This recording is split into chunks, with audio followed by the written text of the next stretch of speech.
জীবনে তো বহুত ভিডিও দেখছেন, এরকম ভিডিও মনে হয় কমই দেখছেন। ভিডিওটি দেখলেই বুঝতে পারবেন। বৌমা আমাকে একটু খেতে দাও তো। কোথা থেকে খেতে দিব? আমাদের তো খাওয়া হয়ে গেছে। খাওয়া হয়ে গেছে মানে?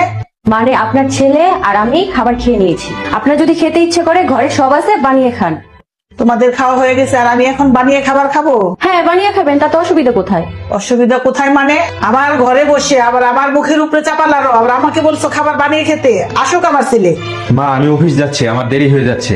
দেখ দেখ তোর বড় কাণ্ড দেখ, ও নিজে খাইছে, তোকে খাওয়াইছে, এখন আমাকে বলছে খাবার বানিয়ে খেতে। হ্যাঁ, অসুবিধা কোথায়? খাবার বানিয়ে খাও না। অসুবিধা কোথায় মানে? তুই এরকম বলছিস? এই বয়সে আমার এখন খাবার বানিয়ে খেতে হবে? হ্যাঁ, বানিয়ে খাবে। তুমি তো গতকালই আমার বোনকে ফোন দিয়ে বললে যে তুই কি একা একা সবার জন্য খেটে মরবি, সবার জন্য তুই একা একা রান্না করবি, তোর যখন ইচ্ছা হবে তুই বানিয়ে খেয়ে নিবি, যার যারটা সে কাজ করে নিবে, যার যার খাবার সে রান্না করে নিবে। তুমি আমার বোনকে গতকাল এই সাজেশন দিয়েছো, সেটা আমার বউ শুনেছে, শুনে আমাকে বললো যে মা বোনকে এটা বলেছে। আমিও বললাম তুমিও তাহলে এইভাবেই চলো। তুমি আমার বোনকে যদি বলতে পারো যার যার খাবার সে বানিয়ে নিবে, যার যখন ইচ্ছা হবে সে তখন খেয়ে নেবে, তাহলে তুমি আমার বউয়ের কাছ থেকে অন্য আশা কেমন করে করো? নিজের মেয়ের বেলায় একরকম বিচার আর বউয়ের ক্ষেত্রে আরেক রকম বিচার কেন মা?